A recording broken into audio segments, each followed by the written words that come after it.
E ali foi a primeira vez que a gente teve um contato real com o que é faturar, o que é gerir um faturamento. Consegui fazer isso, só que o primeiro milhão, pra ser muito sincero, ele veio quase de um susto. E a gente sempre reforça, cara, não existe nada que bate de frente com a sensação da primeira venda. O que é sair de uma venda e ir para 20 vendas no dia. O que fez a gente realmente virar em 23 foi, além de todo o conhecimento prático que a gente adquiriu, né, em 2 anos quase de mercado, 4 anos de mercado, porque um erro nosso também foi nunca ter pedido ajuda. Mas teve um momento que a gente falou assim, pô, é isso que a gente quer, velho. Se a gente não desistiu até hoje, vamos tentar mais uma vez e agora vamos tentar dando sangue. Então, se for olhar o lucro de cada um ali no mês dá 300, cada um tá tirando limpinho aqui em 150 Por aí, girando perto disso. Assim, engraçado. 1,5 milhão por ano. É. Caraca, é grana, hein? Quando Bom para demais. pra pensar assim, é um dinheiro Então, interessante.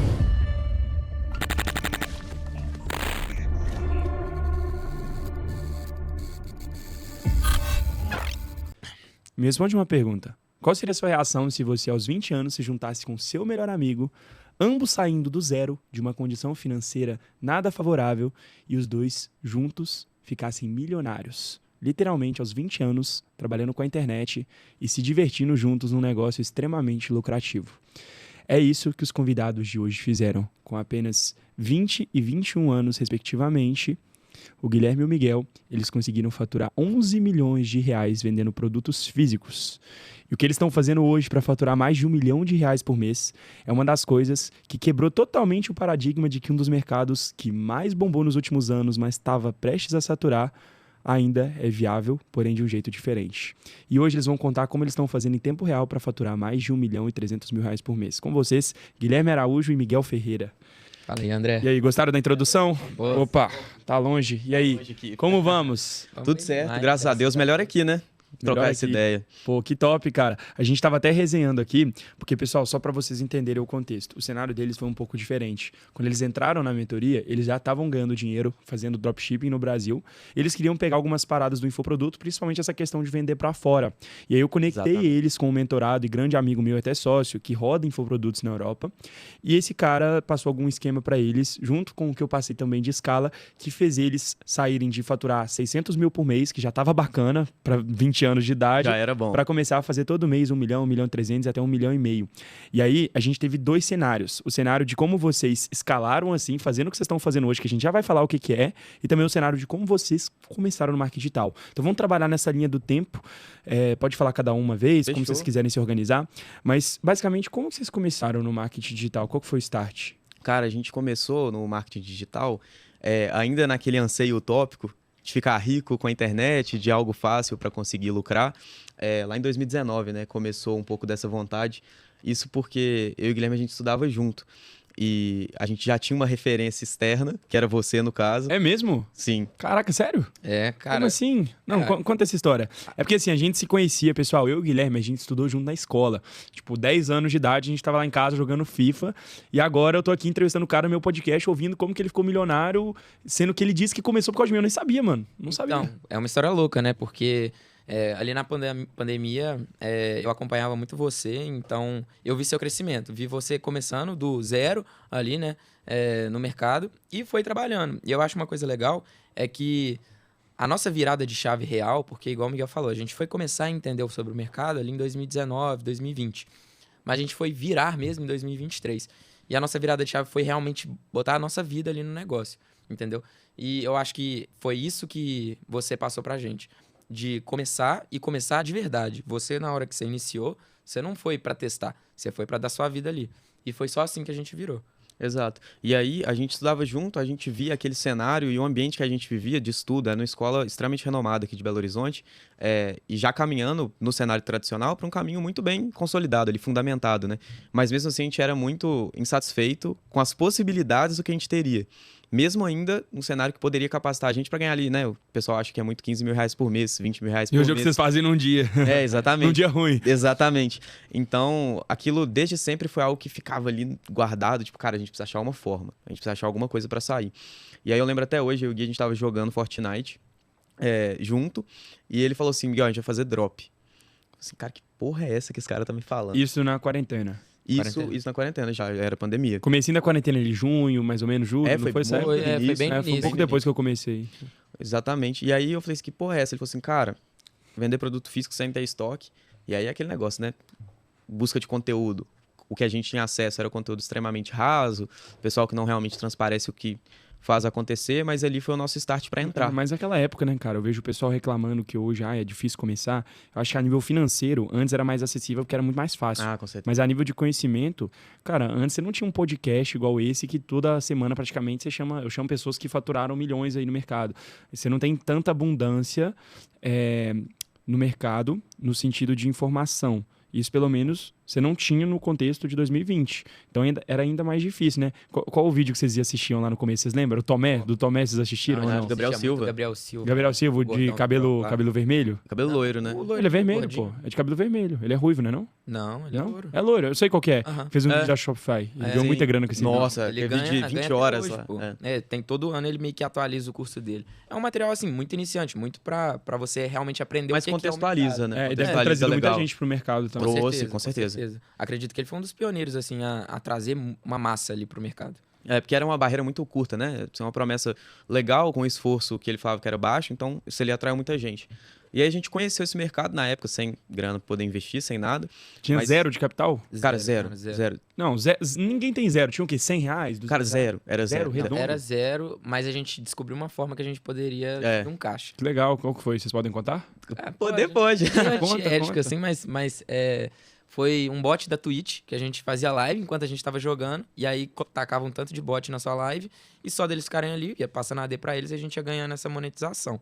Entendeu? Ah, Aí legal. depois de um tempo, a gente juntou Ah. o quê? R$1.000? Foi $200. Em quanto Aí a tempo? conta caiu. Uma semana. Ah, bacana. Não, a gente pensou assim, pô, vamos fazer disso um negócio, É, né? vamos Só ir comprar comprando Comprar computador. vários chips, vários computadores. mas- E aí ia fazendo, porque era muita grana, querendo ou não. Não, era muita por grana, dia, né? fechava em $50 por dia, assim. Pois é. Muita grana, sim, né? E aí a gente começou a fazer. Hoje é uma venda que vocês fazem. deixava gravação passando e o bot lá. Então a gente nem tava É. em casa e tava fazendo live, entendeu? Aí a gente conseguiu subir esse caixa pra conseguir começar a trabalhar. Mas eu acho que a procrastinação nossa naquela época fez com que esse caixa só se esgotasse assim rapidão. Foi bem rápido. E aí depois a gente começou a procurar cartão de crédito da irmã, do Miguel.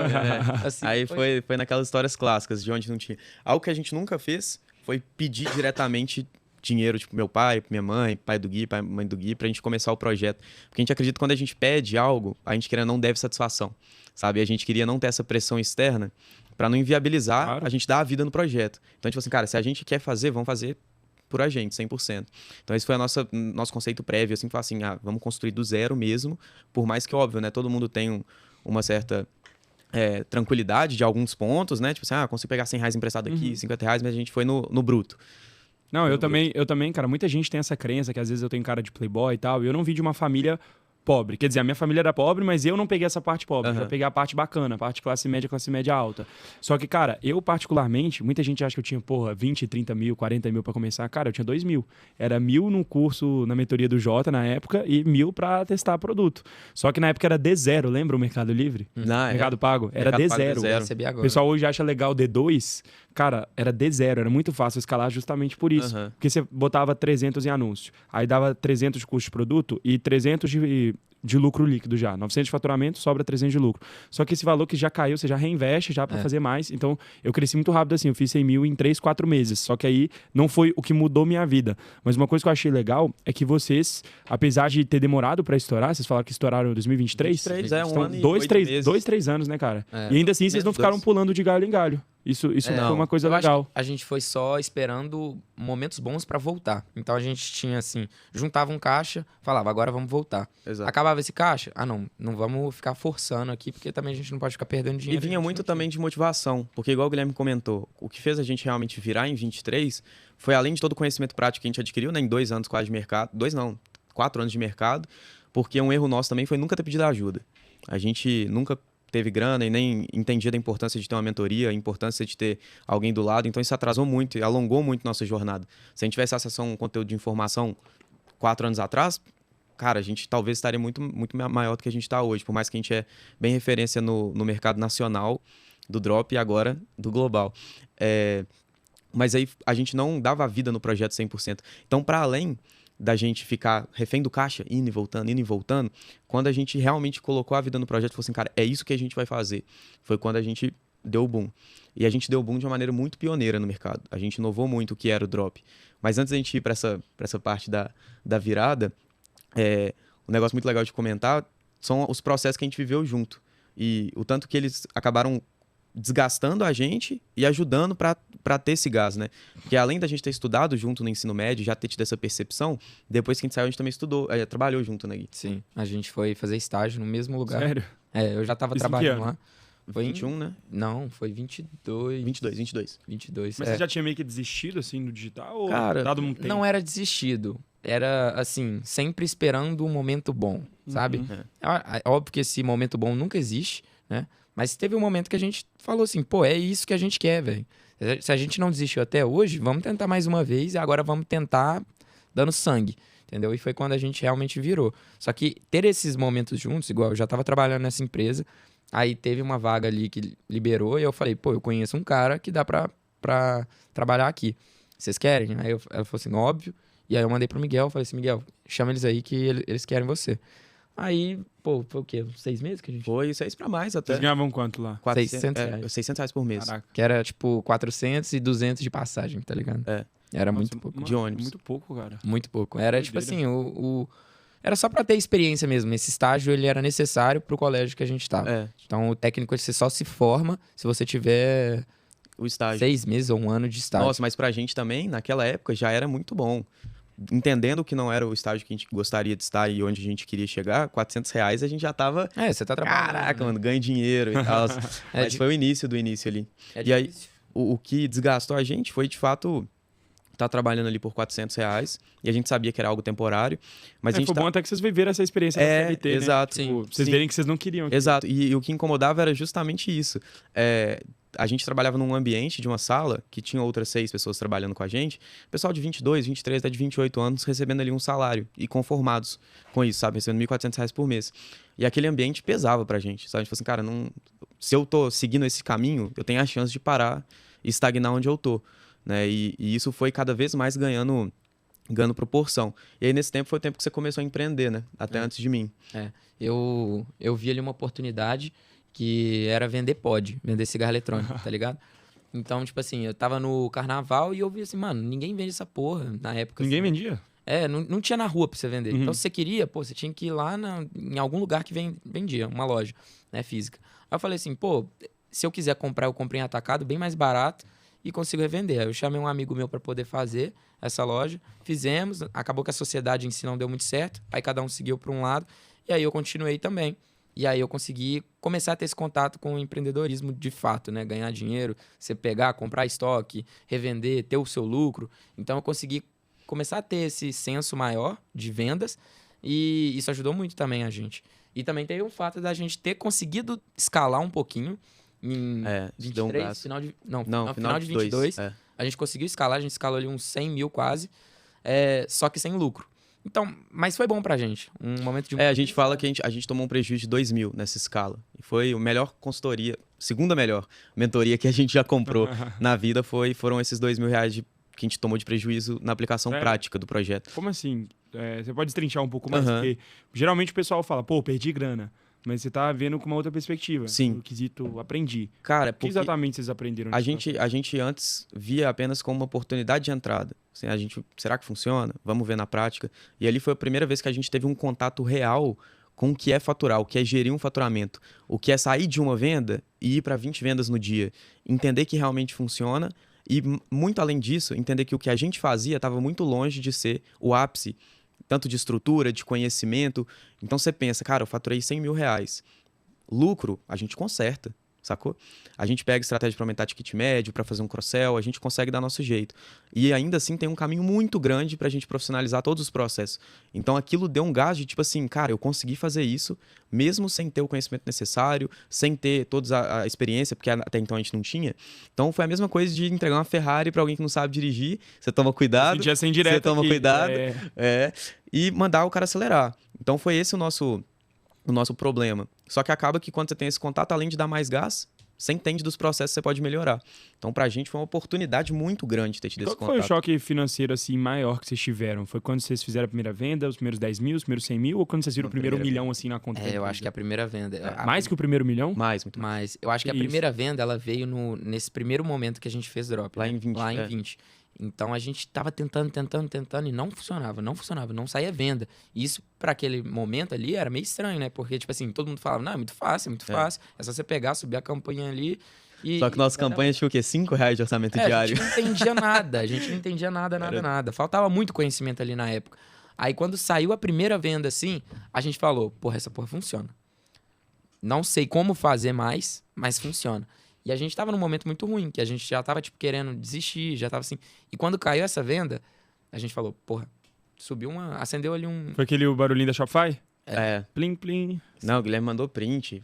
Poxa, cara, não é possível. Não, Isso foi aqui bem- vai dar certo. Foi boleto ou foi venda paga? Foi venda paga, cartão aprovado. É. E depois nunca mais essa loja vendeu também. Foi a Nunca única mais, venda? Foi a única venda. Único A única, cliente. é o o único último cliente. gargalo ali Talvez uma das pessoas mais importantes da nossa trajetória foi esse cliente. ter Acha ele, comprado. pô, vamos dar um presente pra ele. É, tem que achar, a gente tem que puxar lá na plataforma depois. Mas assim, muito além do milhão, essa é uma pergunta que fazem pra gente. Esses tempos pra trás, acho que final do ano passado, a gente recebeu a plaquinha de 10 milhões de faturamento. E aí surgem essas perguntas, né, dos seguidores. Qual que é a sensação e tudo mais. E a gente sempre reforça, cara, não existe nada que bate de frente com a sensação da primeira venda. Questão do pico de adrenalina que aquilo te dá.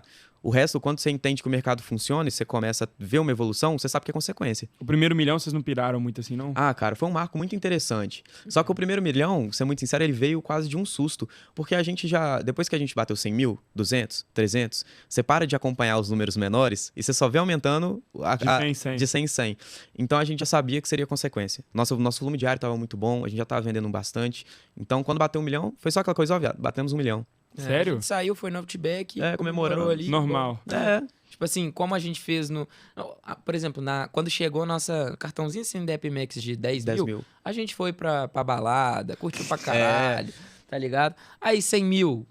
Tiramos uma foto Tiramos uma foto, postamos no num escritório Instagram. de uma casa que a gente comprou pra morar junto.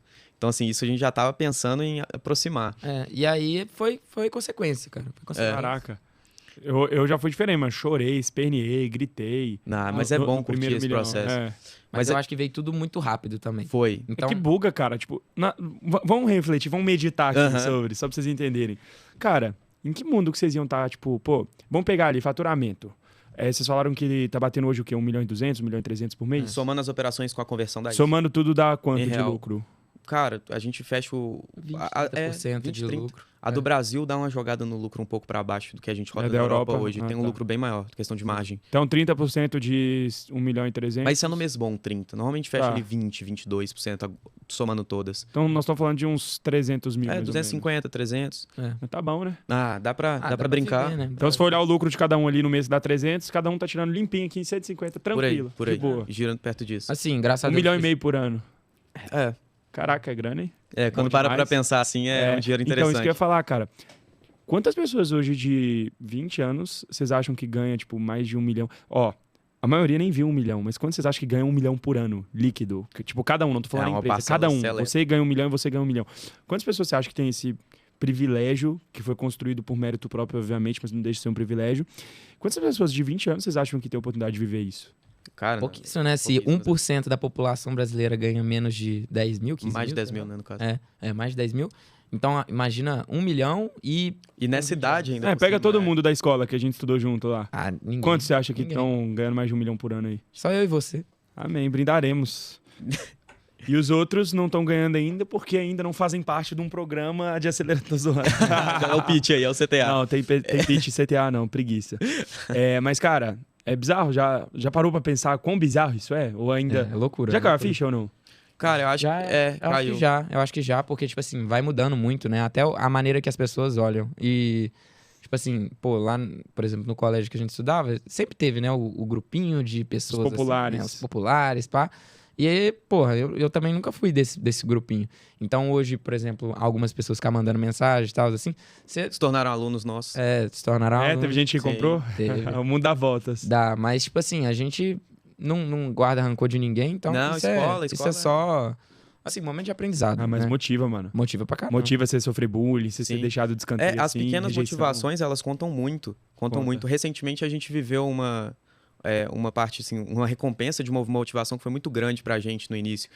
Voltando na época do que a gente trabalhava em conjunto, ganhando ali R$ 400 por mês, a gente pegava ônibus junto na Raja, pra quem é de BH vai saber onde é, em frente à loja da Porsche. Todo dia. E a gente andava, cara, um quarteirão, um morro assim, ó, absurdo. Chegava lá ofegante pra pegar um ônibus lotado. Às vezes a gente nem pagava o ônibus, porque não dava pra entrar. O motorista não conseguia passar a gente na roleta, na catraca, né? E aí a gente pegava esse ônibus ali todo dia. A gente sempre olhava pra loja da Porsche e falava assim, velho, onde eu estou aqui, eu não vou chegar lá.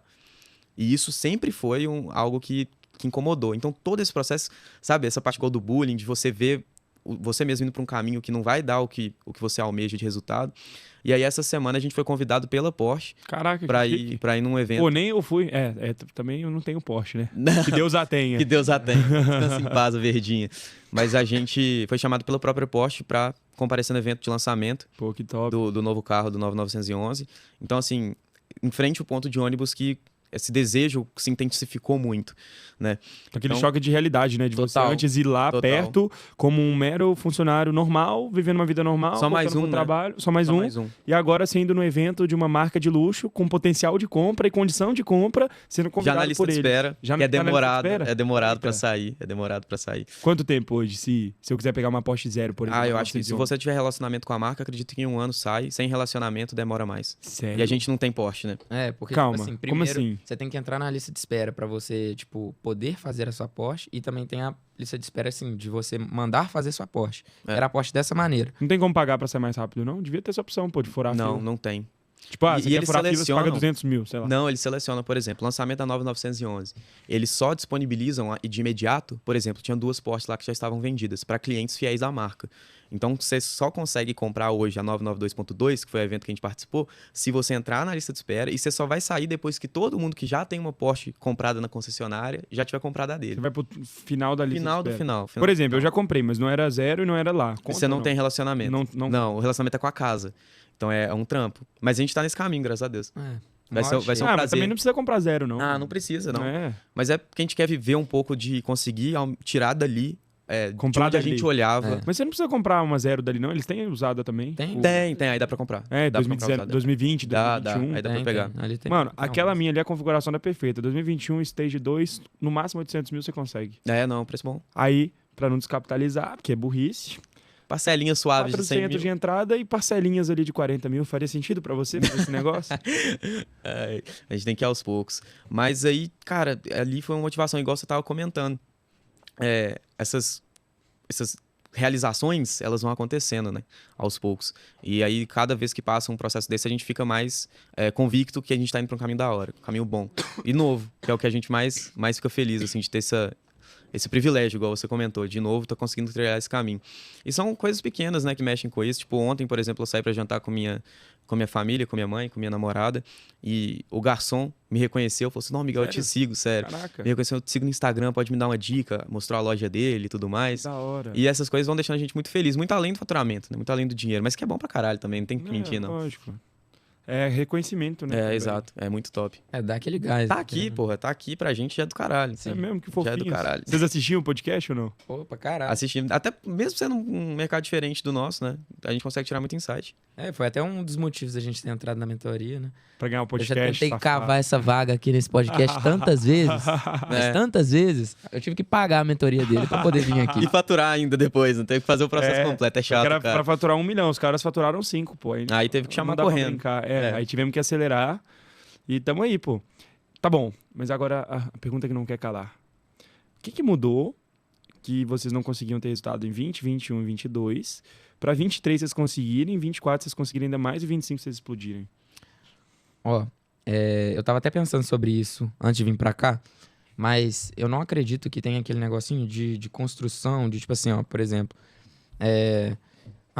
funcionou pra mim porque eu fui ganhando aqui 2, e continuou.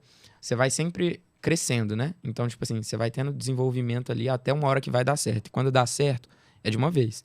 Entendeu? Então, por isso que muitas pessoas acham que, nossa, do nada ele ficou rico, por exemplo. Entendeu? Só que, na verdade, ninguém vê o processo, né? O processo é você dentro de casa. Então, quando a gente tava nesse momento que não tava dando certo, a gente tava com muitas outras distrações, muitas coisas querendo fazer ali e tal, e às vezes não colocava aquilo ali como principal objetivo. Agora, quando a gente falou assim, a gente sentiu também, né, aquela virada assim de idade, onde você é criança e você, pô, você já tem 18 anos, 19 anos. Então você vai sentindo aquela pressão de, pô, eu preciso dar certo. Pô, se eu continuar aqui onde eu tô, eu vou continuar e vou ser igual a todo mundo. Então acho que ter sentido essa pressão ali naquele momento fez com que a gente falasse assim, pô, não tem outra escolha a não ser dar certo. Exato. E aí foi E eu acho que somado a isso também, quando a gente, nessa virada de chave, agora mais falando um pouco mais prático do que a gente fez, cara, parece muito simples, mas é porque 90% de quem começa fica muito fechado no que falam pra você fazer e o que você tem contato de produtores de conteúdo que fazem um vídeo pro YouTube, ou então de uma concepção senso comum do mercado. A gente só deu certo quando a gente saiu da bolha, saiu da caixa e a gente passou a ter senso crítico do que a gente estava fazendo. Ali a gente estourou de vender. O que você quer dizer com senso crítico? Cara, por exemplo, muita gente acha que drop é uma concepção de modelo de negócio. Vou criar uma lojinha dessa forma, vou anunciar esse tipo de anúncio, contar esse tipo de produto, e aqui eu vou faturar 1 milhão por mês porque o meu mentor ou o cara que me vendeu fala que faz isso. Quando, na verdade, o cara tá só, né, monetizando a base dele. E a gente falou assim, cara, vamos pensar, vamos lá. Eu vendo para uma pessoa. Essa pessoa tem comportamentos, tem concepções, vão ter suas objeções, e eu tenho que quebrar essas objeções para ela comprar na minha loja. Por que ela compraria de mim e não de uma outra pessoa? E por que ela compraria o meu produto? Tipo, esse produto realmente faz sentido para a vida dela? Então, quando a gente parou para pensar, olhou de fora e falou assim, cara, tá tudo errado. Tá tudo errado. Vamos criar uma marca de verdade. E aí a gente criou 3 conceitos básicos, que inclusive é uma puta dica para quem estiver assistindo aí, já vale uma mentoria. Top, fala. A gente sempre vende produto que é estabelecido no mercado. Pessoas sempre compram, para sempre vão comprar, que são realmente enraizados na cultura do local que você está vendendo, seja no Brasil, na Europa, tanto faz. Produtos que existe possibilidade de criação de marca e que você tenha caixa suficiente para executar o necessário. Então, a gente listou esses 3 pontos como pré-requisito e a gente falou assim, vamos fazer direito. Então, nossa primeira loja que deu muito certo foi uma loja de relógio. A gente comprou os relógios. Ninguém no Brasil fazia isso. Ninguém. Se você falar 1, 2 no máximo e fazer um mal feito. O pessoal só pegava o criativo da China, pegavam de não sei onde, conteúdo de outras marcas e rodavam de anúncio. A gente comprou o produto, a gente produziu o próprio criativo, a gente fez uma loja nichada apenas para relógios e aí a gente realmente construiu uma marca. Então o lead via como se fosse uma empresa. E aquilo que era tipo dropshipping, a gente rebaixou apenas para o nosso setor logístico. É só logística. E ali foi um boom de vendas. Igual o Gui falou, né? Ninguém vê o processo e quando vê parece que foi muito rápido. A gente faturou o primeiro 1 milhão em 55 dias. Depois da criação dessa loja. Sério? 55. Só com uma loja? Com uma loja. Uma loja. E depois ainda foi alongando. 6 milhões. 6 milhões e Com essa 200. loja de relógio. Exato. Ela no total faturou 6 milhões? 6.200. Caraca. Que doideira, mano. E aí a gente saiu dessa concepção, saiu da bolha do que falam e o que... Mas era relógio tipo normal? Relógio normal, ou assim. Smartwatch? Não, assim, bem relógio estabelecido. Relógio analógico assim mesmo. Pô, é porque eu lembro que a visão que a gente tinha na época do dropship era vender produto de dor, tipo, Planete, corretor postural, brinquedo também dava bom. Mas, pô, isso o pessoal na época, camisa, boné, relógio, o pessoal falava que era commodity. E é commodity. É commodity. Mas como que vocês fizeram pra poder dar certo, até nesses mercados mais comuns, assim? Você concorda comigo, André, que é mais difícil eu convencer você de comprar algo que você não vê valor do que eu me tornar uma boa opção de algo que você já tem interesse em compra? Bom ponto. Então essa foi a nossa linha de Mas como raciocínio. vocês fizeram pra parecer que era valioso pro cliente? É o gap de experiência, né? Gap de experiência? Não, como é que é isso aí? A gente gosta e fala muito sobre gaps. É. Então a gente, desde a definição do que você vai vender até quando você já tem a sua experiência, a sua loja, Estrutura, ali, né? você sempre trabalha com gaps. Por exemplo, para eu escolher um produto, a gente gosta de analisar o gap de preço. Quanto que você acha que é um relógio bom hoje de uma marca Você vai num de shopping entrada? e você compra um relógio bom de uma marca ok. Sei lá, 88 mil? Tá falando do nosso nível já. É, Rolex é de entrada, pô. Richard Mille, Patek Philippe, ainda não estamos nesse Não, nível, mas, pô, quando você vai pensar ali num, sei Sei lá... lá, 5 mil? Não, 2 mil? até menos, Não tem até noção menos. nenhuma. Você Mas, for tipo na assim, Vivara comprar um Tommy, vai ser ali R$500, R$600. R$500 você acha um relógio bom. E a gente começou a achar vários relógios na China que tinham uma construção muito boa. Similar, quase igual. Quase igual. E eles eram muito baratos. Então a gente comprava o relógio ali por R$50, R$60. Vendi por 300. Não, a gente vendia 150, por cara. 150. Ticket baixo, markup baixo. 150, 200. A gente tinha modelos mais caros também. Mas, ou seja, a pessoa, para ela comprar um relógio de entrada, ela gastava R$500.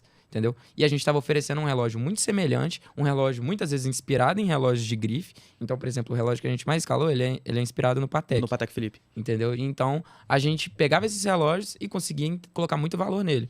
E aí, sobre o gap de experiência, é você entregar uma experiência de uma pessoa que está comprando um Rolex e ele tá pagando R$ 150. Como que faz isso? Caixinha? No nosso caso, audiovisual. Então, era a experiência pré-compra. Como a gente não tinha um ambiente... Aquela questão de UX e tal. Se você não tem o ambiente físico, por exemplo, você já entrou na loja da Louis Vuitton.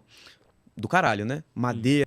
Agora é o seguinte. Vocês falaram um pouco mais e tal. Eu sei que não dá pra abrir tudo, mas o que vocês podem compartilhar sobre estudo de mercado aí que vocês fazem que dá bom e que o pessoal, não só do dropship, mas às vezes até que roda infoproduto, tem muita gente hoje que roda, que eles conseguiriam replicar aí na operação deles? Cara, acho que o principal ponto é entender muito da sua persona final. É algo que o pessoal esquece de traçar como objetivo primário, mas isso vai ditar 100%. Parte estrutural, tom de voz da sua empresa, produção de audiovisual, até mesmo molde da sua oferta. A gente sempre tem muito nítido quem é a nossa persona final para cada operação e a gente sempre nos imaginamos, né, conversando com essa pessoa idealizada. Então isso vai guiar tudo. A forma que minha marca vai se posicionar, a forma com que eu vou conversar com ela de forma direta, às vezes até com suporte, ou de forma indireta, sendo uma persuasão ali no topo de funil com criativo, como que eu vou qualificar e quebrar as objeções, entender quais são as possíveis objeções. E a persona, ela não é estática, né? Ela é uma constante. Você idealiza primeiro para depois realmente validar essas ideias com base em métricas e pesquisas com a própria base e aperfeiçoando a operação. Esse ponto, ele já ajuda muito depois que você tem o produto definido. Que você já consegue ter uma ideia de qual vai ser a sua persona final. Mesmo que de primeiro momento vai ser algo idealizado. Mas assim, para além desse estudo de mercado mais direcionado para como ser assertivo com o seu público, eu acho que o tempo que a gente mais toma das empresas é na definição de qual produto que a gente vai realmente vender. Que é algo que o pessoal não pensa. O pessoal joga muito o peso do sucesso de uma operação para o tráfego. E aí é um problema muito grande. E a gente costuma falar até de uma analogia, né, Gui, da semente. A gente fala assim, se você tem um terreno assim, te deram um terreno, e você quer fazer uma plantação lá, e você tem R$100 mil, por exemplo, só que esse terreno é totalmente infértil. Você vai comprar 100 mil em semente ou você vai gastar pelo menos ali boa parte desses 100 mil para você poder deixar esse terreno filé pra você colocar semente depois? O que você faria? Plantaria pensando no agora e no depois também, né? Não, primeiro você trataria desse terreno para ele poder Lógico, ficar fértil. deixar E aí pronto. depois você vê, né? Por exemplo, é igual a gente fala em questão de investimento de conhecimento mesmo. O que adianta eu ter o caixa e ficar com medo de gastar para aprender e ficar só com caixa, uma hora ou outra você vai acabar gastando esse caixa, entendeu? Então, quando você entende, melhora ali sua estrutura, você consegue tacar lead depois, que seriam essas sementes, e essas sementes florir, que seria a venda. Exato. E aí, uma parte legal de entender é que, por exemplo, quando a gente fica muito acostumado em ver número, tanto dashboard, tanto ali no gerenciador. Você abre o gerenciador, aí tem lá 1,5 milhão de impressões. Cara, você vê lá um número, né? Só que cada número daquele ali é uma pessoa. E quando vai descendo ali no funil inteiro, você vai vendo por onde as pessoas estão parando e onde está o seu erro no funil ali. Pô, é no criativo, tem poucas pessoas entrando, né? Pô, ali na página, tem pouca pessoa adicionando no carrinho, talvez a oferta. E, ou seja, mesmo você fazendo esse estudo para se inserir no mercado, você também precisa fazer o estudo pós, que seria otimizar aquilo que você está fazendo, tanto na página de venda, tanto no preço, tanto na forma. E essa otimização, a gente sempre muda o ângulo de como que a gente enxerga as métricas. Né? Muita gente olha para o funil e fala assim, tem um erro no meio de funil aqui. Eu tenho 10 pessoas entrando no meu site, minha taxa de conversão está 0, vamos supor. Vou colocar mais para cima, 1.000 pessoas entrando, taxa de conversão ali de 0,5%. Quero incrementar isso. Aí o que as pessoas fazem? Vou pegar esse gatilho aqui que eu tenho engavetado no meu arsenal de gatilhos, vou colocar para ver se aumenta a taxa. E o pessoal não para pensar em como realmente o lead está percebendo a marca. Não se coloca no lugar do lead. Outra coisa interessante de falar, o nosso preceito de trabalho 100% eu nunca trato o meu lead como se ele fosse mais burro ou tivesse menos conhecimento técnico na área que eu atuo do que eu. Como assim? Então, assim, eu trato como se eu estivesse vendendo para você, que tem todo o seu conhecimento do digital, que tem todas as maldades, tanto de persuasão quanto relacionado a vendas online. E eu uso essa régua para falar, se eu consigo converter o André na minha loja online de produto físico, tá bom pro público frio. Tá nem bom pro o público André, que não né? tem Seria a gente mesmo. Assim, foi um exemplo. Eu compraria. Legal. Exato. Então, realmente, a nossa construção hoje se a gente, por exemplo, não vendesse um produto que o público do Drop, ele conhece, que é acessível, da China, a gente converteria, como a gente já converteu e já, inclusive, teve aluno que veio dessa forma. O cara comprou da nossa loja, entendeu depois que era um sistema logístico de drop, chamou no suporte, falou assim, cara, eu não sei quem é o dono, mas eu quero muito uma mentoria sua. Eu comprei sem saber, eu trabalho com isso há 2 anos, sabe? Então, essa é a nossa régua. O cara que comprou na loja de vocês e depois comprou a mentoria. Que doideira. Nossa. Porque ele falou assim, cara, impressionante, vocês me convenceram. Então, a gente realmente usa a gente mesmo de régua na hora de construir algo, sabe? E, óbvio, entendendo que a nossa régua, ela é no nível de profissionalismo, no nível de... Vocês conhecem todos os gatilhos mentais, o mercado em si. Exato, e não deixar os gatilhos muito à mostra, são todos velados. E muito para além disso também, desses gatilhos e tudo mais, a gente tem que entender que o nosso cliente não nos representa, né? Às vezes são pessoas completamente diferentes. Por isso a importância da persona e como traçar essa empresa. Um case muito foda que a gente tem recentemente, a gente criou uma operação no nicho feminino, que é sempre uma dificuldade um pouco a mais de trabalhar, porque a gente não faz parte desse grupo. Então a gente desconhece um pouco do contexto de motivos de compra. Super solucionável com a pesquisa de mercado. A gente criou essa operação a final de abril, né, Gui? Do ano passado. E é uma operação que, até a data de hoje, ela já faturou mais de 3 milhões de reais. Caraca. Então, um pouco menos ali de um ano, né? A gente tá caminhando para um ano, pô, ficando velho a operação. Era mais legal falar disso uns 2 meses atrás. Mas é porque ela estabilizou, é porque deu um boom muito grande no início. Mas faturou ali uns 3 milhões e meio por aí. E é uma operação... Já paga uns boletinhos, pô. Já paga. É uma operação que a gente foi muito fiel nesse processo de como impactar o lead. E esse foi um diferencial absurdo. Porque, André, por exemplo, você vai comprar uma joalheria. Qual que é a forma comum de impacto da joalheria? Ela se coloca com um distanciamento muito grande do público, né, para gerar esse senso de que ela é muito especialista. Então, você vê um ensaio fotográfico, foto em estúdio, tom pastel de fundo, uma modelo muito elegante com a joia, sempre sendo muito apática, gerando pouca conexão. E a gente falou assim, cara, a gente não tem contexto de mercado, de nome de marca. Se a gente entrar para fazer uma comunicação igual das mais consolidadas, a gente não vai ter espaço. O que a gente vai fazer? Vamos entender da necessidade do público para gerar conexão. Então a gente criou uma joalheria, que é um nicho feminino. A gente vende berlock, pulseira, tipo da Vivara, da Pandora, sabe? Tem aqueles berlocks colecionáveis. A gente falou assim, putz, a gente vai para outro caminho.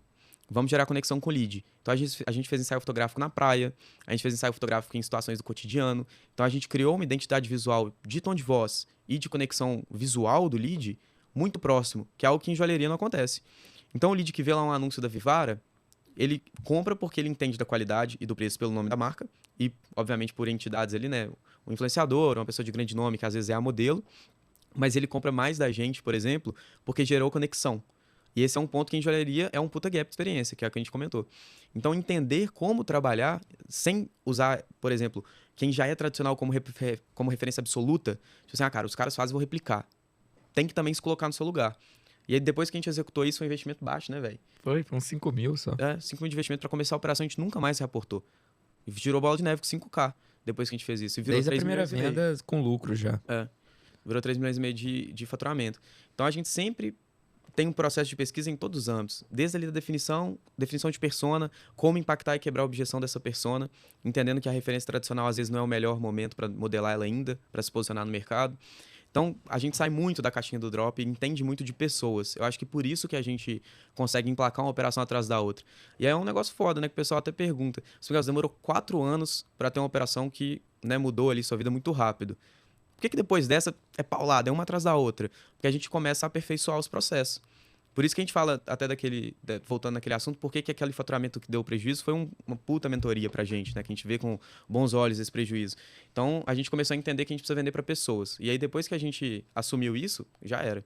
Fica muito simples, sabe? Entendendo como fazer os processos de pesquisa, que é a parte mais complicada. Se você não tiver um direcionamento, às vezes você não tiver o conhecimento muito a fundo de como fazer, eventualmente ou você vai deixar de lucrar, ou você vai gastar um caixa muito grande no estrutural, e na hora que chegar para fazer o GTM ali, o go-to-market, não vai ver resultado. E é outro produto que existe aquele gap de preço que eu tinha falado.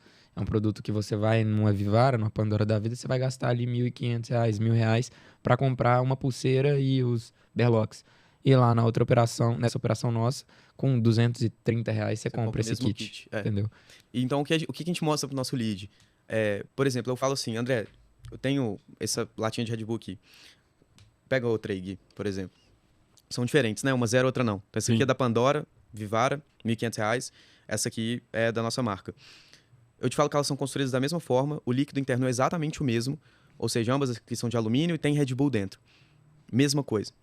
Você pagaria mais caro nessa? Vamos tampar o nome aqui, né? Você pagaria mais caro nessa, obviamente, porque é Red Bull. Perfeito? Mas se for exatamente a mesma coisa e eu te entregar por 10 vezes mais barato, vai gerar uma curiosidade, vontade de comprar. Tipo um cara comprar uma Porsche 911 pagando o preço de, sei lá, um Jeep Compass. Exato. E aí, por que vem a importância do produto ser estabelecido? Se você não sabe que marca que é essa, você nunca viu isso na sua vida, você não ia nem assumir que isso aqui tem um valor de R$10, R$15, por exemplo. Então, você não sabe que se eu te ofertar isso aqui por R$1,50, por tipo 50 centavos, você nem sabe se isso é barato ou se isso é caro. Entendeu? Então, é assim que a gente trabalha. A pessoa ela tem que ter ciência de qual é o valor de mercado base de um produto para ela usar de referência e a gente ofertar com uma experiência de compra, às vezes, até melhor do que dessas marcas caras. Na hora que ela vê o preço, 10, 15 vezes mais barato. Isso é muito do mercado de produto físico, né, cara? Que eu fico pensando assim nas mentorias, no mercado de high ticket, eu já penso o contrário. Eu olho o preço base do mercado e eu coloco 3, 4 vezes mais caro, porque eu sou um dos melhores da minha área, por causa do tanto de prova social, do nome, do que eu entrego.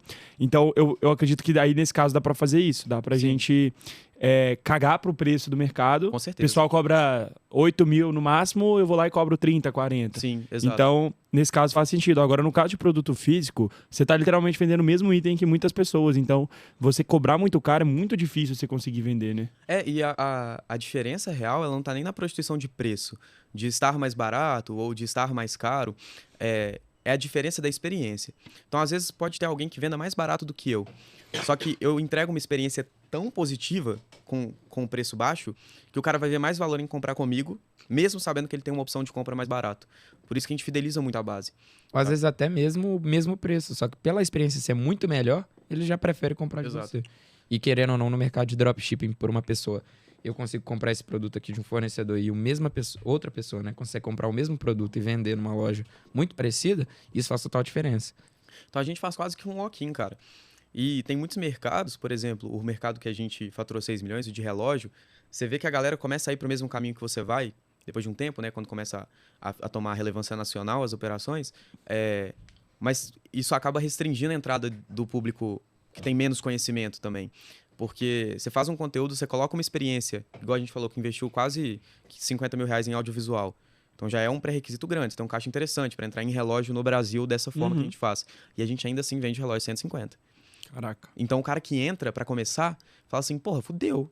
Como é que eu vou, tá ligado? Tirar essa grana pra vender. E na Europa vocês fazem a mesma coisa de vender produtos que já estão estabelecidos no Sim, mercado? sempre produtos Mesma estabelecidos. estratégia. Mesma estratégia, só que com um critério ali de... Régua mínima, né? régua mínima Bem um mais pouco baixo. bem menor, na verdade. Porque aqui no Brasil, você precisa ter uma estrutura muito foda. Lá na Europa... Isso você acaba desanimando o pessoal também, né? Porque é realmente complexo no Brasil, eu É vejo. complexo. Hoje, se você quiser escalar, ou é golpe, alguma coisa assim, muito foda mesmo, tipo assim, que você não, nem acredita que aquilo ali é real, ou você tem uma puta estrutura. Se você tem essa estrutura, você vende. Exato. Agora, na Europa é bem mais simples. A régua mínima do mercado ali é bem menor, então você consegue se colocar no mercado, mesmo tendo essa experiência melhor, muito mais barato, né, também. Sim. E aí esse investimento, sim, pra quem curte rodar no Brasil, eu acho, do caralho também, tem a possibilidade e vale muito a pena você investir primeiro estrutural para depois fazer o lançamento da operação. Muito. Na Europa um pouco também, mas a régua é mais tranquila de se trabalhar. Até pelo ponto da limitação do audiovisual. Por exemplo, se eu precisar fazer um produto que depende de um audiovisual, que eu preciso mostrar minha modelo, a ambientação, você concorda comigo que fazer isso no Brasil, o cara claramente vai perceber uma diferença da modelo, da ambientação, que às vezes é totalmente diferente da Alemanha, por exemplo. Então, você ignora alguns pontos que para lá não são tão essenciais. Aqui no Brasil é. Um outro ponto que é o que mais custeia, ter um Instagram extremamente profissional.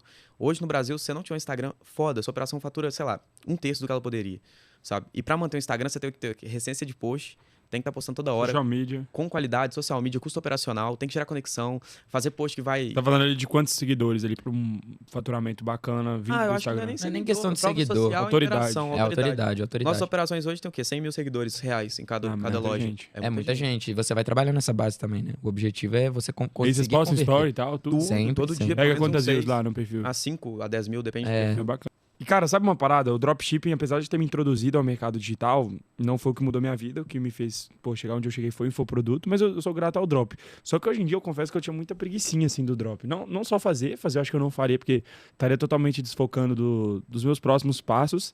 Mas, no geral, eu tinha muita preguiça. Eu ouvi alguém falando que fazia dropshipping, eu já ficava... Bacana, legal, empolgante. Agora, do jeito que vocês falaram, cara, parece que é um negócio completamente diferente. Um outro jogo que vocês estão jogando, né? É uma empresa mesmo. É uma empresa. O objetivo é você ter essa empresa que trabalha sem estoque.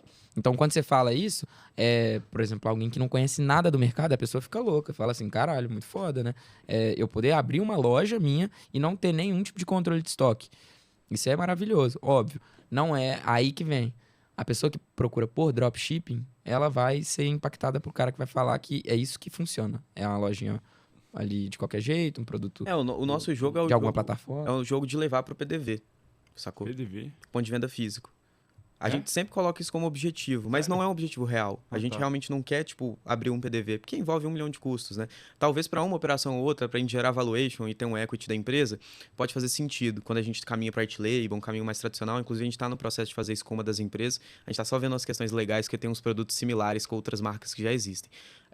Mas quando a gente coloca de objetivo que a gente está criando uma empresa, que eu quero realmente validar ela para levar para um ponto de venda físico, para criar uma marca realmente em volta disso, o drop ele acaba sendo um momento de validação da ideia.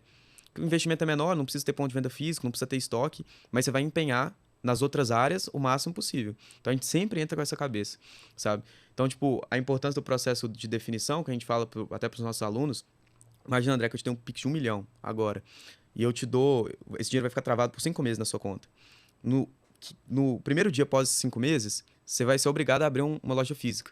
Você vai passar esses 5 meses estudando, igual doido, o que dá payback mais rápido, se eu vou fazer franquia, se não vai ser, quanto que eu tenho que pagar de royalty, se eu tenho, dentro desse 1 milhão, eu consigo fazer a estrutura que meu lead pede, né? Tipo assim, igual, se eu quiser abrir uma loja de luxo, quanto que eu vou gastar para deixar um ambiente de luxo, qual o ponto da cidade, você estudar isso tudo. Cara, no drop tem que ser a mesma coisa.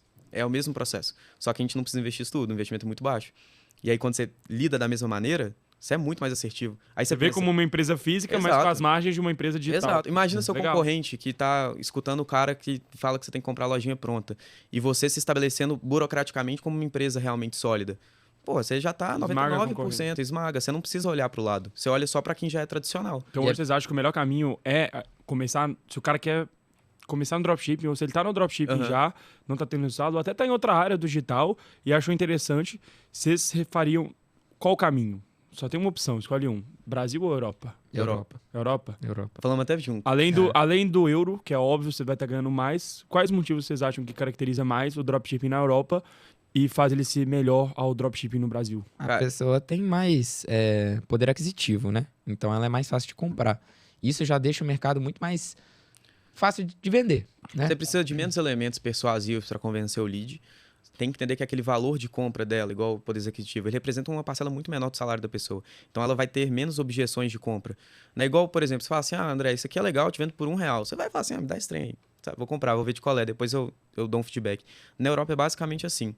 Só que, óbvio, eles têm, né, uma educação melhor, eles têm contato com marcas melhores, então você tem uma diferencinha ali de estrutural, mas você não precisa de um Instagram que gera conexão com o público. Você não precisa ser o melhor que, tipo assim... Você acaba com uma das maiores objeções, né? E outro ponto, velho, brasileiro é malandro, velho. Brasileiro, tipo assim, ele cresceu em meio a golpe, a duvidar dos outros, a estar num cenário que todo mundo quer passar o outro para trás e ser melhor. Lá não é assim. Não, quem consegue vender no Brasil, consegue vender. Nossa, se você escalou no Brasil, velho, vai pra Europa. Você vai ver dinheiro e você vai ver o tanto que é mais fácil, sacou? Então a gente leva de todas as objeções daqui pra lá, ou seja, o cliente ele tem objeção quebrada de algo que ele nem pensou ainda, sabe? Então é muito mais fácil. E aí a gente consegue realmente converter o cara. São processos mais simplificados lá na Europa. Então tudo isso que a gente falou, por exemplo, aqui no Brasil, lá a única coisa que você tem que fazer anteriormente a isso é pegar e entender a cultura do país. Entendeu? Viu que você tem um gap ali pra entrar? Entra com tudo. Você vai vender. E aí só não Entra precisa com se preocupar. tudo, lá ele. E aí você não precisa só fazer, tipo assim, não, ficar pensando em 100% audiovisual e tal. Suporte, por exemplo, operação que fatura mais de R$100.000 por mês, você já precisa ter pelo menos uns 2 funcionários de suporte para aguentar a bronca ali, não ter chargeback.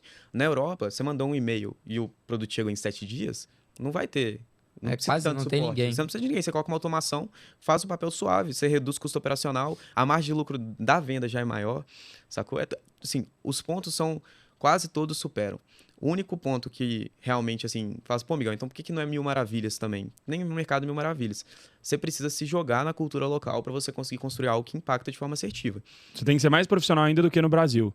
Não a ponto de execução, mas a ponto de estudo. Pesquisas, totalmente. Legal.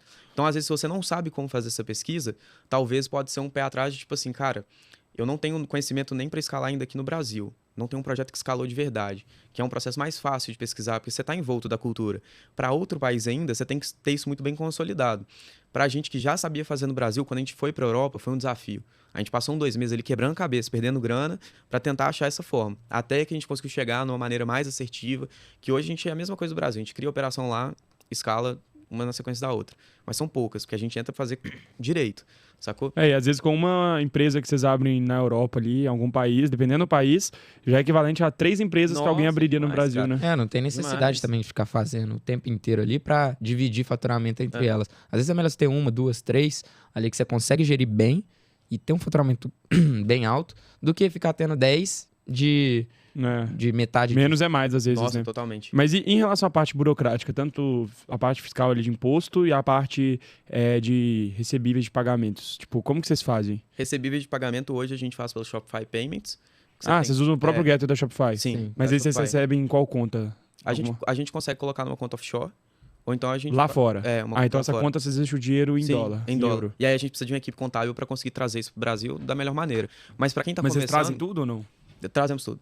A gente traz tudo. Não compensa mais deixar, tipo, sei lá, algum banco estrangeiro? Como o fluxo de caixa é muito baixo e hoje a gente gasta só em real, pra gente é tranquilo. Quando vem a cotação, mesmo com o imposto, cara, é grana. É. Então é bem tranquilo. Querendo ou não, ainda Mesmo 6 vezes. tributando, Né? ainda 6 vezes. Mesmo perdendo ali 27%, né, que vai de imposto de renda. 27% É. do faturamento? Não, do lucro Ah, tá, líquido, que 27%. susto. Não, do Nossa, faturamento achei não, que tá cara, tá louco. doido. Não dá. Porra. 27% do lucro que vai pra distribuição, que fica em caixa de empresa e não é tributado. Por que vocês não dão um livrinho de R$5 de presente pra galera? Tipo, pros seus clientes? Eu acho que faz sentido. Pode ser uma saída. Não, depois a gente conversa disso. Fechou. Porque eu acho que as pessoas... Acho que hoje em dia uma coisa muito importante é as pessoas lerem.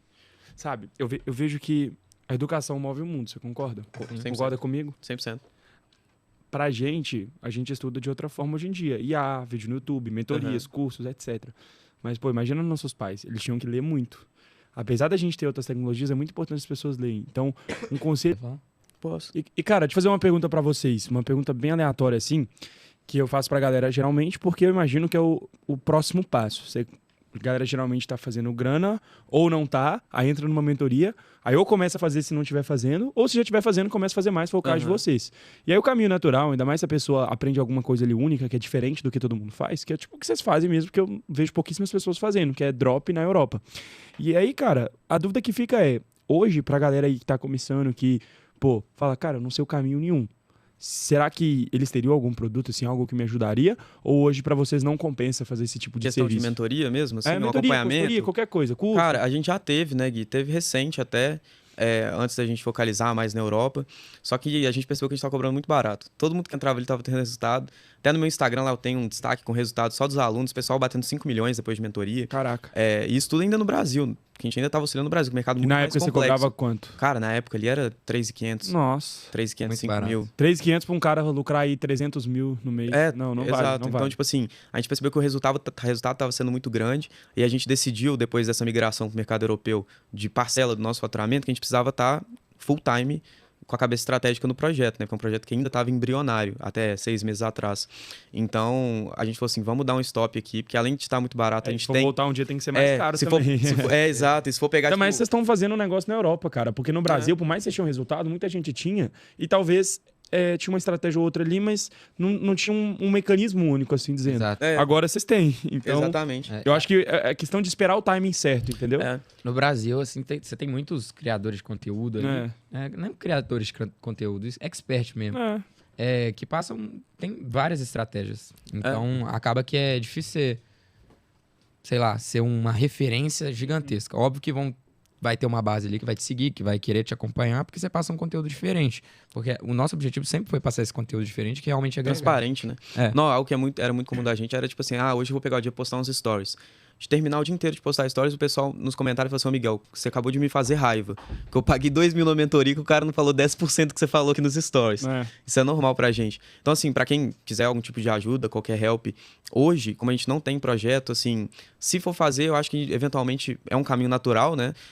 Mais pra frente. Mas hoje, seguir a gente no Instagram, a gente realmente passa muito valor por lá. A gente não tem muito filtro, cara. Não existe essa de ouro a ser vendido. Então a gente passa a realidade, obviamente o acompanhamento. Que às vezes a pessoa não pega na mão de um ouro ali solto. Ela pode ter prata, mas todos os dias. Exatamente. Então, assim, óbvio que o acompanhamento realmente a gente pega muito na mão. Quando a gente fazia, a gente pegava muito na mão e guiava pro processo que a gente. Mas é aquela parada. Aplica. Hoje, financeiramente, não compensa, ainda mais do jeito que vocês estavam fazendo, que a pessoa pagava muito pouco pra ter muito, literalmente. Exatamente. É por conta da demanda. Quanto mais barata, tem mais pessoa que tá disposta ali, né? Só que, querendo ou não, um conteúdo de muito valor e não faz sentido pra gente agora, nesse momento, também abrir algo que... E principalmente a mentoria... Vocês estão com um negócio que tá dando, mais de 300 mil de lucro, cara. Eu focaria toda a energia agora... Tá 100% no projeto. Porque depois até talvez ter mais resultado ainda pra poder ficar mais fácil ainda vender. Aí vocês cobram 20, 30 mil pra quem quiser, certeza. E quem quiser paga, e quem não quiser fica vendendo no Brasil. É isso aí. Exato. E aí a mentoria, tipo assim, se a gente fosse fazer algo, seria mais focalizado na Europa. Europa, porque, óbvio que a gente também, né, dá esse auxílio para o Brasil, mas principalmente para quem está entrando ou quem já tem uma operação escalada, você não colocar esforço hoje, ou então começando com o conhecimento certo para a Europa, ou então migrando o seu conhecimento que você já tem prático para faturar muito, para um mercado que você vai ter muito mais rentabilidade, hoje a gente julga que é um cenário que não é tão inteligente de seguir, sabe? Para quem é sangue no olho. Para quem não é também, a gente nem dá help, nem dá mentoria. Então, se a gente sempre fez isso, a gente sempre pega mentorado que o cara é sangue no olho, ele tá assim, com gás de fazer acontecer. Mas hoje, mesmo... então, sem chance. Assim. Não, hoje sem chance. Hoje sem chance. Não compensa ainda. Mas, então, quem quiser aprender com vocês é Instagram. Qual que é o arroba de vocês? Fala aí. O meu é @oguilherme.com.br. Gostei. E você? O meu arroba vai ter que deixar escrito que é difícil. É Miguel ABPF. Miguel ABPF. O que Isso. significa? As iniciais dos meus sobrenomes. Qual que é? O pessoal vai puxar meus dados aí, não acho muito interessante, não. Daqui a pouco tá o pessoal financiando Jetta no meu CPF. A BPF? É a BPF. A BPF, deixa eu tentar. Arlindo? Não, Almeida. Não. É Almeida, não? Não é? Eu te apresentei como Miguel Almeida no início do podcast, não? Não apresentou, não. Miguel Ferreira. É Miguel Ferreira. Ah, tá. É. Então eu achei que... O F você já sabe. É. Aí nesse meio todo aí o pessoal tá bom. fica na O resto dúvida. a gente fala na parte 2, se tiver algum dia.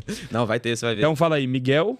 ABPF. ABPF. Isso, @Miguel ABPF no Instagram. Boa, então acompanha os caras lá que eles vão dar dicas aí. Você pode chamar na DM, a gente de vez em quando dá uma olhada ali, a gente responde todo mundo sempre que dá. Mas esse período tá bem loucura, velho. Tá máximo. Tá compreensível. Tá máximo. Eu acredito muito numa parada que chama momentum. Já ouviu essa expressão? Já sei. Momentum. É um pouco de timing também. Cara, quando você tá num momento que tudo tá dando certo, é aí que você tem que jogar mais energia pra coisa expandir. Se você tá num momento aqui agora, vamos supor, seria tentador pra vocês fazerem mentoria. Se vocês montam uma mentoria de 10 mil pra ensinar o que você sabe... Não, daí ainda ia ter muita demanda, ainda assim. Ia ter muita demanda. Vocês conseguem fechar 20 tranquilo. 100 mil por mês pra cada um. Só que qual que é a parada? Essa mesma energia que vocês vão investir entregando e vendendo mentoria, hoje, se vocês investirem, vocês podem triplicar e fazer, muito mais na empresa de vocês de drop na Europa.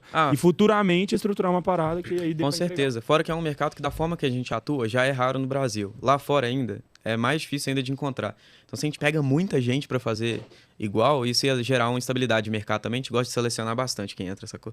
Ainda mais pra Europa. Ainda. Não é bom popular. Guardar um segredo. Não tem muito segredo, né? Tipo assim, uma conjuntura. Mas a gente ainda assim tem umas estratégias bem bacanas aí, que gastamos dinheiro pra desenvolver. Boa, bom demais. E no Instagram, vai compartilhando lá de boa. Não, compartilha. Dúvida que a galera tiver. Então, Miguel ABPF, oguilherme.com.br. Quem não me segue ainda, andrevictor.m. Eu não faço drop na Europa, mas eu sou legal e adestro golfinhos, então... Mas vende infoproduto demais aqui e lá, hein? Mais ou menos. Mais ou menos, um pouquinho. Pagar uns boletos. Dá pra querer isso aqui? Dá pra pagar uns boletinhos. Isso aí vem daqui a pouco, hein? Quem sabe. Mas, pergunta de milhões. De 5 milhões, exatamente. Do dia que vocês entraram na mentoria até hoje, o dia que a gente tá gravando o podcast, vocês faturaram, os dois juntos, 5 milhões de reais. Exato. Além das coisas que vocês aplicaram por conta própria, o que mudou exatamente com a mentoria e o que mais ajudou vocês que valeu a pena o investimento que vocês fizeram lá atrás? Cara, eu acho que foi o pensamento... Você pensar muito grande. Eu acho que quando a gente ingressou com você, ver a forma que você pensa e passar isso pra gente foi algo que mudou a nossa mentalidade. Tipo, eu falando de números bizarros como se fosse nada. Então, tipo assim, se a gente tava acostumado a, sei lá, lucrar 50, 100 mil reais aqui no Brasil... e você falou assim, mas eu conheço o cara que tá lucrando 400 mil, 500 mil na Europa. Com outro mercado, mas ele se incomoda de qualquer forma. Fala assim, caralho. E aí você falando assim... Gera aquela sensação de, por que não eu? E aí foi quando a gente, fez conta de... Padaria mesmo. Padaria e falou assim, é possível. É possível porque simplesmente eu tô entrando num mercado que é 6 vezes mais forte. Então, em 6 meses mais ou menos de mentoria, vocês saíram de 50 a 100 de lucro para 300, 400. Foi isso. Assim, Você vê o poder numa estabilidade, certo, ao né? mínimo dobrou. Caraca. Ao mínimo dobrou. E se for falar de ROI do investimento da mentoria, fica lunático a conta. Mereço até um piquezinho. Nossa, não, se eu conseguir aquele esquema dos livros lá, eu mereço um piquezinho assim, merece. de gratidão. Merece. Tô necessitado, assim. Não, mas, cara, o que eu penso que foi o melhor para além disso foi justamente essa parte de entender as objeções do nosso cliente. Porque como você trabalha majoritariamente com a parte de info, que é algo que você tem que quebrar e criar objeções novas que às vezes o cliente nem tem. É muito mais difícil. É muito mais complexo a parte de persuasão. E aí quando a gente vê, por exemplo, você vendendo um produto que é relacionado a assunto X, por um preço às vezes muito mais caro do que eu comercializo um produto físico, que a pessoa tem o retorno palpável, e você faturou 1 milhão por mês com isso, eu falo assim, cara, se eu não conseguir abstrair algo que vai me fazer vender um produto que a pessoa sabe o que ela vai receber por um valor muito baixo, Tem algo muito errado. E aí, na hora que a gente teve contato com justamente a forma que você guia o pensamento e a jornada do usuário, a gente implementou isso nas operações, nossa taxa de conversão aumentou muito. Então é saber abstrair um pouco de cada mercado. Assim, pô, vocês precisam muito mais de quebra de objeção em info do que no drop, porque a pessoa tem o retorno do produto palpável. Mas o que tem? Posso fazer mais. Entendeu? Posso quebrar mais, de criativo. Vocês já viram um tênis que promete deixar a pessoa mais alta? Sim, cara, tá vendendo muito isso. Tem um criativo disso que o pessoal usa a mesma estratégia que os infoprodutos. Pegar uma fofoca ou então uma frase muito polêmica. Exemplo. Quem compra esse tênis? Homens. Por que o homem quer ficar mais alto? Questão feminina, né? Mulher. Sim.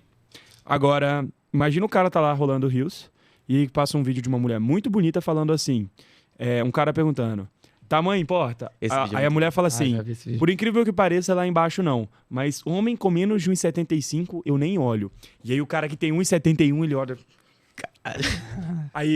Aí o cara, quer ver? Vamos fazer um teste. Aí o entrevistador falando assim, hoje a gente tá entrevistando algumas mulheres, nós vamos apresentar dois caras pra ela. Aí mostrou o cara, bonitão assim, tal, galã, barba, não sei o quê. Ficaria com esse cara? Vendo pela foto sim, só o rosto. Aí, chega aqui, Diego, aí o cara aparece. Ficaria com ele agora? Aí, amigo, você é lindo, mas baixinho não dá não, né? Como que você vai me proteger? Como que você vai andar do meu lado? Não tem como. E aí, input CTA do produto. Não, calma aí. Aí fala com a menina, sei lá, Francisca. Francisca, se a gente conseguir deixar ele mais alto, você ficaria com ele? Aí na hora, vem cá. Aí o cara chega no ouvido dele aqui, ó, vou te dar 2 pares aqui do tênis X, YZ e vamos ver se vai dar bom, hein? Se der bom, você paga. Se não der bom, o tênis é seu, você não tem que pagar nada. Fechou? Fechou. Aí o tênis era tipo R$600. Aí o cara chegou lá na menina, e aí, agora eu tô bom o suficiente pra você? Aí ela, agora dá pra ir. Aí termina com eles dando um selinho. E aí o cara falando assim, tá, agora eu quero dinheiro. Aí o cara dá 5 notas de 100 assim pro apresentador, que no caso é o dono do produto, entre aspas. E aí o dono fala assim, ó, é isso aí. Se você é baixinho, você não pode mudar sua genética, mas você pode adicionar instantaneamente, só com esse tênis, 6 centímetros na sua altura. Seria melhor pra você, sua vida, se você tivesse 6 centímetros a mais? Se sim, clica aqui embaixo e garanta já o seu. Não, é top, caralho. É top. Isso é tipo coisa de infoproduto. Exato. E foi muito que a gente começou a implementar também. Até de perceber algo que eu tenho passado muito para uma parte de alunos, até um outro ponto interessante, quem está assistindo aí, não qualificar tanto no topo de funil. Sabe? Melhor você trazer um lead que pode ser até desqualificado para dentro da sua estrutura e deixar a sua estrutura com o poder de persuadir uma base muito maior do que ela teria de poder de conversão de uma base extremamente qualificada. Que é um erro que a gente cometeu. Cara, na nossa maior escala, a gente qualificava a base lá no topo. Aí a gente percebeu o tanto de dinheiro que a gente perdeu de não atrair também um público que é muito frio, que é curioso. Claro. Porque aí você joga a responsabilidade da sua estrutura, que ela tem que ser boa o suficiente para converter o cara. E mesmo sendo... Isso foi um insight que a gente teve depois da mentoria. Isso incrementou a operação nossa que estava faturando aqui no Brasil mesmo. Tava faturando ali 200 mil para 350, 330. No lucro é uma diferença boa, mas coloca aí pelo menos o valor da mentoria por mês a mais, tá ligado? Um dia se pagou. Bom demais. Então é isso. Como é que é a sensação de, faturar mais de 10 milhões aí? É bom? Bacana? Cara, é absurdo. E é só o começo, né? Não, só o começo. Estamos muito novos Pela ainda. projeção do que vocês estão fazendo aí, cara. Pelos números que... A gente vive, querendo ou não, numa bolha, e isso é até um problema ruim de quem tá no digital já com sucesso. A gente vive numa bolha que parece muito normal. Né? Você olha pro lado, vai pra uma pelada, igual a gente vai jogar futebol, só Audi, Mercedes, BMW, molequinho novo, 18, 20 anos. Você trata como normalidade. Mas quando você coloca o pé no chão e olha e fala assim, cara, com 20 anos não era nem pra eu estar formado ainda. Tá ligado? Tem 2 anos que eu saí da escola. A gente é muito fora da curva. É muito fora da curva. Então, assim, até pra você não se comparar apenas com quem tá no digital, porque obviamente não é uma corrida, né? Quando a gente começou, não começou, mas antes da gente estourar ali em 23, o que mais diziam o mercado tá saturado, não tem oportunidade de entrada, olha, quem já tá rico ficou rico com isso, hoje em dia não tem mais como. E a gente começamos mesmo assim e demos certo. E hoje em dia é a mesma coisa que fala, o mercado de drop não funciona. Desde 2019. Desde 2019 é a mesma conversa, sabe? Mesma conversa. E sempre vão dizer. Sempre vão dizer. Só que, cara, as pessoas precisam parar de entender o drop, ou então, sei lá, e-commerce sem estoque, a forma que você prefere chamar, como um modelo de negócio. Não é só logístico, tá ligado? Vendas online nunca vão parar de acontecer. Pelo contrário, é só crescente. Então, as pessoas sempre vão comprar. A pergunta vai ser de você ou de outra pessoa? Exatamente. Principalmente agora, produtos físicos, pô. E digital também. Se você for se reinventando também, mais chance de ganhar dinheiro. Exatamente. E foi o que a gente fez pra gente... Porque às vezes o que te trouxe até aqui não é o que vai te levar pro próximo nível. E a gente sempre teve isso muito bom. A gente não tem apego à construção nossa. Se for necessário a gente roubar tudo, fazer diferente, a gente faz. O importante é o pataco tá entrando essa aqui é a importância. E família sempre... bem, todo mundo bem. E sempre tá um passo à frente de quem tá no mercado. É isso aí. Nosso objetivo sempre é esse. Com isso aí, cara... É que eu não sei quando que vai sair o podcast. Talvez daqui umas 2, 3 semanas. Dependendo, Aham. vocês já vão estar faturando 2 milhões por mês aí do nível que tá escalando o negócio. Cara, tipo assim, em 2 semanas é difícil dobrar, mas pelo menos uns 10, 20% a mais aí cada mas a gente semana já vai tá- passando. Eu acho que esse mês a gente consegue bater nosso recorde de faturamento. Qual que é o Mensal? recorde de vocês? É 1,6 Hum. mensal. Esse mês já foi quanto? Esse mês já foi 2004? 1,4, quase Então vocês têm 1,4. 10 dias pra quase fazer mais de 1,4. 200 mil. É. É, dá suave. Dá suave, tranquilo. dá suave. Vai Querem que bater. faça umas comprinhas lá pra ajudar? Manda uma cesta básica aí, cara. Opa, fechado. Mas é isso, meus lindos. Prazerão receber vocês aqui. Eu vou até levantar aqui Pô. pra te cumprimentar direito. É nóis. Tamo junto. É prazer receber vocês aqui. Cara, muito louco a gente se ver assim nesse cenário que, cara, a gente se conheceu na escola. Nenhum dos dois era nada demais, nenhum dos dois era popular, nenhum dos dois era literalmente nada. E agora a gente tá aqui. Você tá onde você tá, faturando 1 milhão por mês junto com o seu sócio. É do caralho. Fico muito feliz. bom demais. Parabéns. É muito foda. Estamos juntos. Você, Miguelito, tamo junto. Tamo junto demais, irmão. Parabéns aí pela história de vocês. E isso só prova de que quem quer dar um jeito, quem quer faz acontecer independente de qualquer circunstância. E principalmente a história de vocês, acho que prova que não importa se tá dando errado. Porque Persistência. se não, 100%. se não deu certo ainda, quer dizer que tá longe de acabar a história. Exato. E saber E- pedir ajuda às E vezes. saber pedir ajuda, É. porque você às vezes não pedir ajuda pode ser por economizar, mas talvez seja por simplesmente ego e Total. ignorância. Exatamente. Sendo que se alguém sabe alguma coisa que você não sabe, que pode te ajudar a resolver o problema que você tem, E às vezes é uma palavra, tá? às vezes uma palavra muda tudo, exato. Ambiente também, E network. pra fechar, em 20 segundos cada um, 20, 30 segundos, Fechou. dá um insight que você gostaria de ter ouvido quando vocês estavam ali começando, ou quando tava tudo dando errado, que você acha que o cara que tá nessa situação de tudo dar errado, ou tentando de tudo, plano de galho em galho, que ele vai se motivar pra caramba. Cara, pra mim é 100% você acreditar que aquilo ali vai dar certo. Se você não acredita, não vai dar certo. Quando você sentar, acreditar e falar, eu vou dar minha vida nisso aqui, não tem como dar certo. Aí eu até, teve uma vez que eu postei um vídeo que era, não tem como dar errado pra quem tenta até dar certo. Ponto. Boa. Eu Top demais. concordo 100% com isso com o Guilherme. É algo que, tipo, representa a nossa jornada, mas só pra dar um outro ponto também, eu acho que é ser muito crítico com o que você mesmo constrói. Não achar que você vai ganhar dinheiro ou que você vai faturar porque você tá fazendo um mercado que todos fazem. Isso aí não existe na cabeça do seu cliente. Você tem que ser muito crítico com o que você faz, entender pra quem que você tá vendendo e como conversar com essa pessoa. Se você tirar de letra isso aí, velho, você escala até falar, chega. Não Boa. tem muito segredo, não. Não tem segredo, é isso. E para complementar, eu sempre falo isso no mercado de infoprodutos, mas no Drop, no Nutra, em qualquer outra coisa, em qualquer empresa, sempre Aham. vai ser assim. Um produto vai mudar a sua vida. Foi um produto que mudou a vida de vocês. Foi uma um relógio. A gente fala que foi uma estrutura. É. Porque o produto, muita gente já tentava vender ele. Mas nossa estrutura mudou. Mas eu quero dizer, um único produto Sim, mudou tudo. Sim, mudou tudo. Então você concorda que vocês estavam a um produto do primeiro milhão de vocês? Com certeza. Assim como foi comigo, com vários mentorados passaram aqui. E assim vai ser com você. Você está um produto do seu primeiro milhão. Muito obrigado por ter assistido até o final. Espero que tenha agregado. E mais que isso, espero que você execute. Porque se você só assistir, você vai estar só armazenando informação. Armazenar informação vai expandir seu cérebro, te trazer conhecimento, mas não vai te trazer dinheiro diretamente. O que vai te trazer é a aplicabilidade disso na sua vida. Então, não seja só o cara que assista. Assistir é bom. Você já vai te colocar acima de muita gente. Mas seja o cara que também executa. Porque quanto mais rápido você errar, mais rápido você acerta e mais rápido você chega onde você quer chegar. Então é isso. Eu sou o André Vitor, esse foi mais um episódio do Life Hacker Cast. Se inscreve no canal se curtiu, deixa o like também. Comenta aqui o maior insight que você teve aí no podcast do Miguel e do Guilherme. E quem sabe um dia você não esteja do outro lado da tela, aqui comigo no podcast, contando sua história de como você faturou mais de R$1 milhão. Tamo junto, eu sou o André Vitor. E lembrando, você tá um produto do seu primeiro milhão. Até o próximo episódio.